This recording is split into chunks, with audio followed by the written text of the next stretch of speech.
and welcome to the journey of an entrepreneur, where we'll explore the highs, the lows, and everything in between on the path to entrepreneurial success. I'll be your host, Ryan Batts. Join us as we dive into real-life stories, discuss parallels between business and personal growth, and tackle topics ranging from fitness, family, and just balancing it all together. Whether you are an aspiring entrepreneur or just looking for some inspiration, this podcast is your go-to guide for navigating the journey. Let's embark on this adventure together. What is up? I am Ryan. Welcome to the journey of an entrepreneur. Thank you for tuning in today. Very excited for this episode.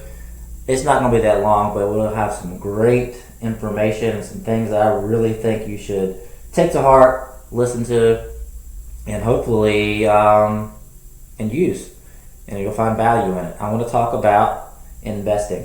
All right, this is not your let's invest in this stock, let's open up that portfolio, invest in the real estate market or anything like that. This is investing in two things: investing in your business and investing in yourself. I believe those two things are some of the most important things that you can do to help scale and grow your business. I will talk about my personal journey and how that relates and how it has helped me scale from me having a Home Depot pressure washer in the back of my truck to now having 4 trucks and having 6 employees. So when I first say investing in your business, it's pretty straightforward. When I first started, the first 2 years, I never paid myself. There was no check written to Ryan Batts. It was everything saved as teacher under pressure. Now you say, why did I do that? Well, I had a little bit of a safety net. Obviously, I was still teaching, but I knew where I wanted to go. I knew I needed to get there, or not needed, but wanted to get there fast. So I couldn't write Ryan Batts a check. I couldn't spend money on going on these fancy trips or spending it on a new car or anything like that.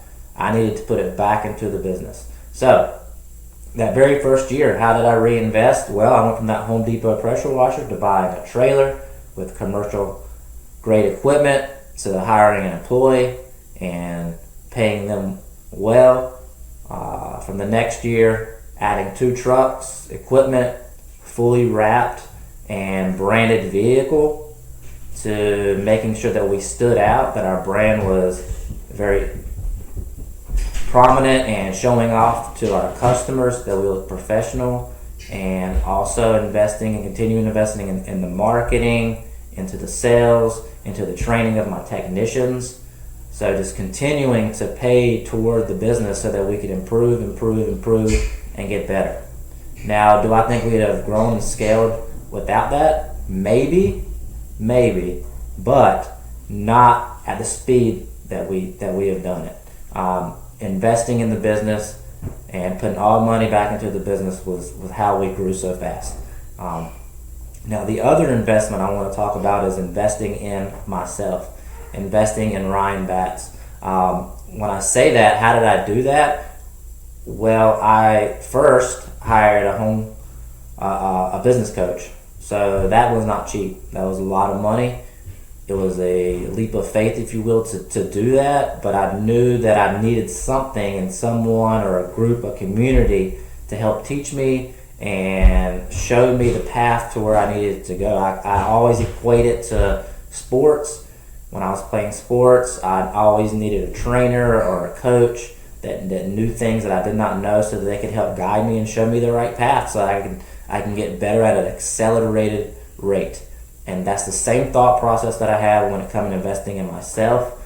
So I hired a home service business coach, David Moorman. It was probably one of the best things I ever did, because they showed me that blueprint that I needed.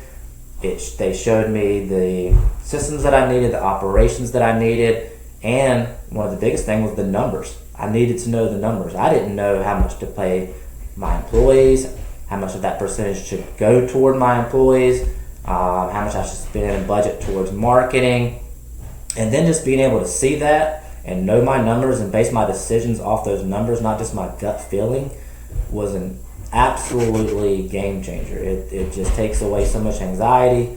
It just lets you know that the things you're doing are the right choices. You can just, numbers don't lie. So everything that you're doing when you're basing off numbers is the right way to go. So, again, understand this.